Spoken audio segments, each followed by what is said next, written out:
Bom dia, gente, sejam bem-vindos. Estamos aqui nos recuperando ainda. Muito obrigada aos que ficaram preocupados aí, né? Mas estou bem, graças a Deus, tá? Vou ficar bem, em nome de Jesus. Estou fazendo alguns exames para descobrir melhor. Bom, hoje nós estamos aí no capítulo 5 de Ezequiel. E é isso, vamos começar orando e a gente parte então para a leitura.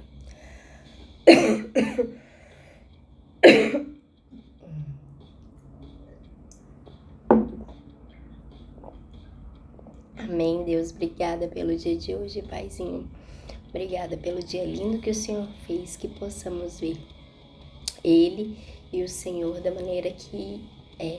Em nome de Jesus, Deus, sabemos que em tudo há propósito, que nada acontece fora do Teu domínio e do Teu controle. Por isso, Deus, colocamos as nossas vidas diante de Ti, nas Tuas mãos, para que o Senhor, sabe, Deus, fale conosco e nos oriente e nos direcione sempre.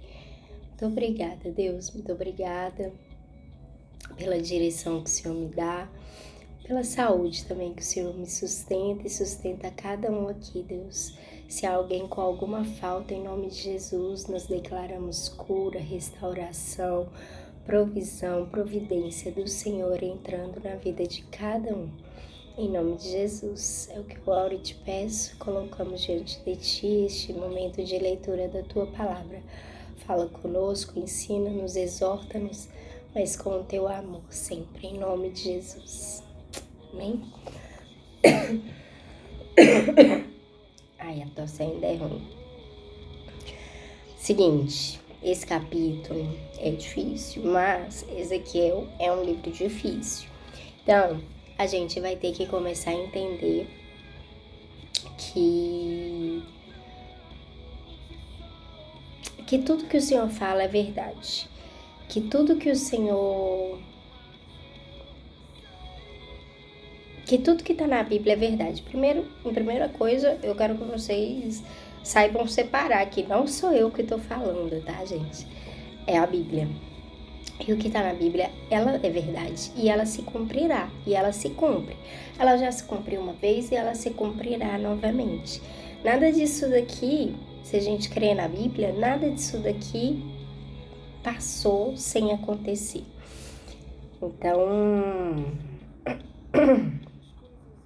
Então é um alerta. Então é uma mensagem pra gente ter atenção, sabe? Na maneira que nós estamos vivendo a vida e achando como é Deus.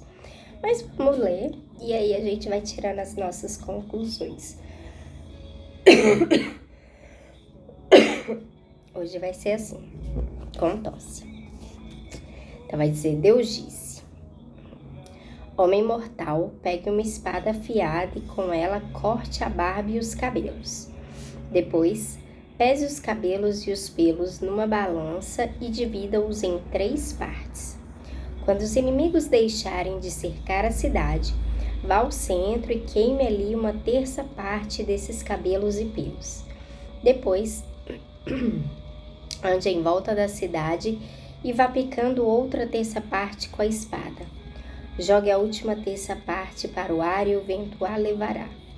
Aí eu a atacarei com a minha espada. Guarde alguns fios de cabelo e prenda-os na barra da sua roupa. Então, tire dali alguns fios, jogue-os no fogo e deixe queimar. O fogo que sairá deles se espalhará por toda a nação de Israel. O Senhor Deus disse: Olha para a cidade de Jerusalém. Eu a coloquei no centro do mundo e pus os outros países em volta dela.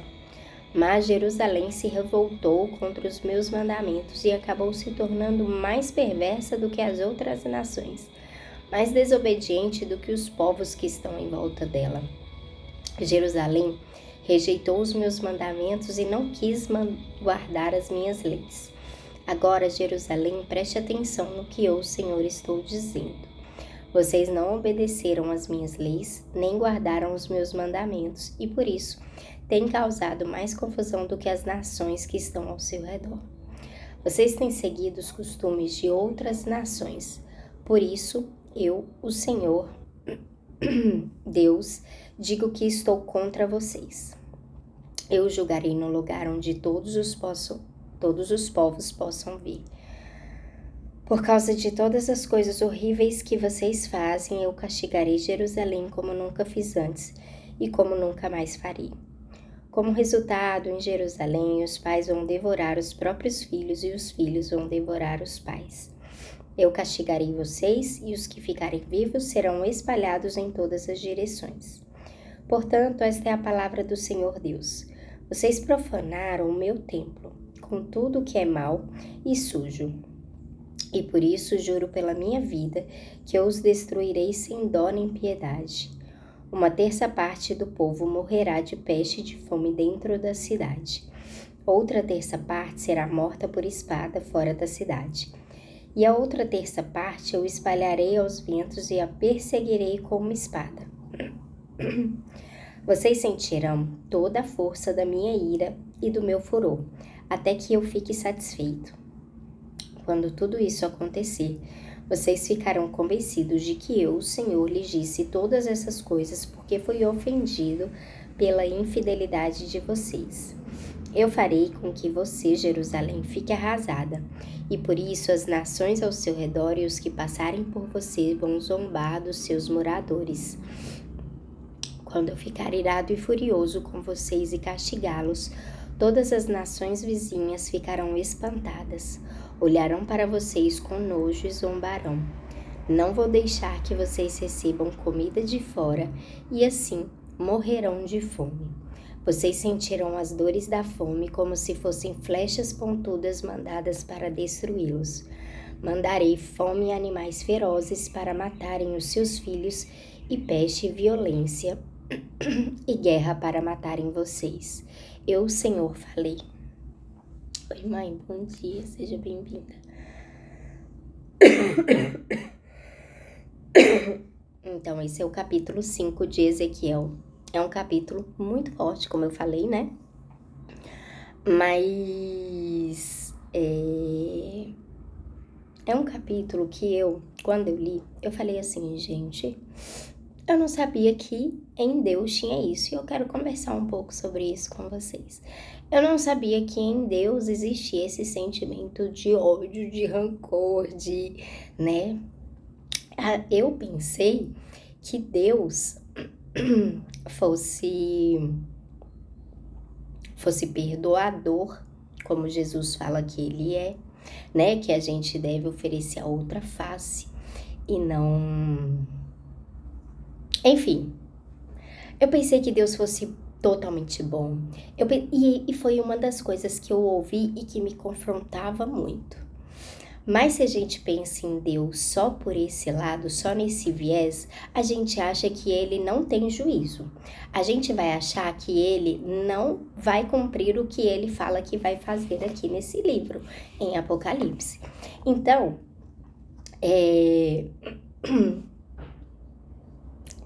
Então, assim, uma das coisas que eu quero falar, vocês sentiram toda a força da minha ira e do meu furor, até que eu fique satisfeito. Quando tudo isso acontecer, vocês ficarão convencidos de que eu, o Senhor, lhes disse todas essas coisas, porque fui ofendido pela infidelidade de vocês. Eu já tô com água. Uhum. Obrigada.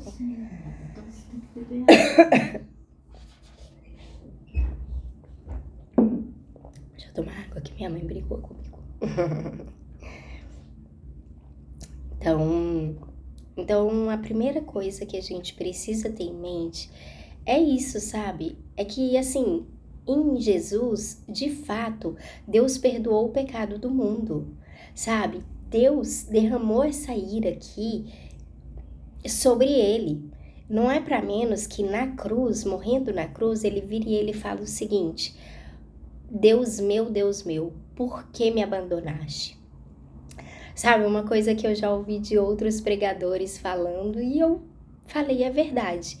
é que as pessoas viram e falam, sabe, o Pedro morreu crucificado de cabeça para baixo. Não é que ele era mais forte que Jesus. Outro lá, João, dizem que morreu dentro de um caldeirão de fogo. Não é porque ele era mais forte que Jesus. E Jesus é mais fraco do que esses, porque na cruz, sendo crucificado como outros dois ao seu lado, apesar de tudo que ele sofreu, ele acha que Deus o abandonou. E aí eles falam o seguinte, não é porque ele estava morrendo simplesmente crucificado, ou por ele ter levado todas as chicotadas que ele levou, enfim, tudo que ele passou foi muito excruciante, foi muito terrível, foi a dor da ira do Senhor. Mas mais do que isso, foi a dor da separação. Ele nunca tinha vivido com Deus de uma maneira separada. Ele nunca tinha sentido o que era enfrentar as culpas de um pecador. Porque ele morreu sem pecado. Ele morreu sem culpa alguma. Ele morreu sem nenhum tipo de... Sem necessidade, né, gente? Ele veio por isso, ele veio para morrer pelas nossas culpas, pelas nossas iniquidades. Ele não teve iniquidade, e aquele que não teve iniquidade morreu como se fosse maldito, se tivesse cometido a pior das iniquidades. E nesse momento em que Jesus estava na cruz, sabe essa ira aqui que Deus está falando? Sabe essas coisas aqui que Deus está falando que vai derramar sobre o povo e que naquela época o povo de Jerusalém sofreu muito disso, mas eu acredito que nem a metade disso? Sabe essa ira, esse ódio, esse furor, essa coisa que Deus está falando aqui? Cara, é sério. Olha essa palavra. Olha só, eu vou ler de novo umas partes aqui.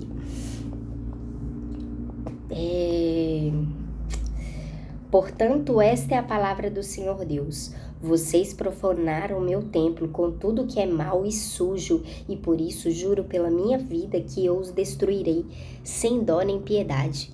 Você imagina Deus assim? É porque a gente não tem imaginado Deus assim. Por isso que a gente está vivendo como a gente está vivendo. Ah, não, Deus é bom, Deus é perdoador. Para, olha como Jesus veio, olha o que Jesus mandou a gente fazer. E é verdade, eu vou falar sobre isso. Aí ele vai falar do que ele vai fazer, olha só. 1/3 do povo morrerá de peste e de fome dentro da cidade. Outra 1/3 será morta por espada fora da cidade. E a outra 1/3 eu espalharei aos ventos e a perseguirei com uma espada. Vocês sentirão toda a força da minha ira e do meu furor, até que eu fique satisfeito. Quando tudo isso acontecer, vocês ficarão convencidos de que eu, o Senhor, lhes disse todas essas coisas, porque fui ofendido pela infidelidade de vocês. Eu farei com que você, Jerusalém, fique arrasada, e por isso as nações ao seu redor e os que passarem por você vão zombar dos seus moradores. Quando eu ficar irado e furioso com vocês e castigá-los, todas as nações vizinhas ficarão espantadas, olharão para vocês com nojo e zombarão. Não vou deixar que vocês recebam comida de fora e assim morrerão de fome. Vocês sentirão as dores da fome como se fossem flechas pontudas mandadas para destruí-los. Mandarei fome e animais ferozes para matarem os seus filhos e peste, violência e guerra para matarem vocês. Eu, o Senhor, falei. É inacreditável, né? Quando eu li, eu também pensei nisso. Eu falei, não, Deus não é assim. Mas, cara, tá na palavra dele. E ele ainda fez um servo dele, um profeta dele, fazer coisas ali. A gente viu que no capítulo anterior ele comeu comida, um pão duro ali, e bebeu água só algumas vezes no dia, e o pão duro dele deveria ser assado nas fezes, representando.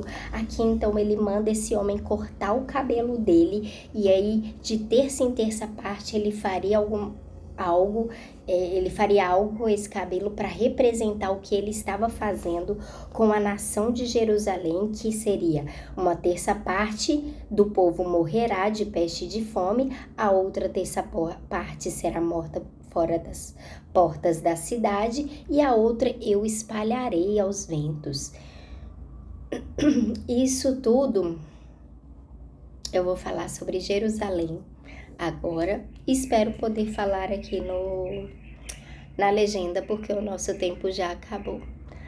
É isso, eu espero que realmente a gente se conscientize a respeito de algumas coisas e pare de achar que Deus é bobo, que Deus é só bom. Pra gente começar a ser mais fiel a Deus e mais leal e mais fidedigno a tudo que Ele já fez por nós. Amém? Beijo!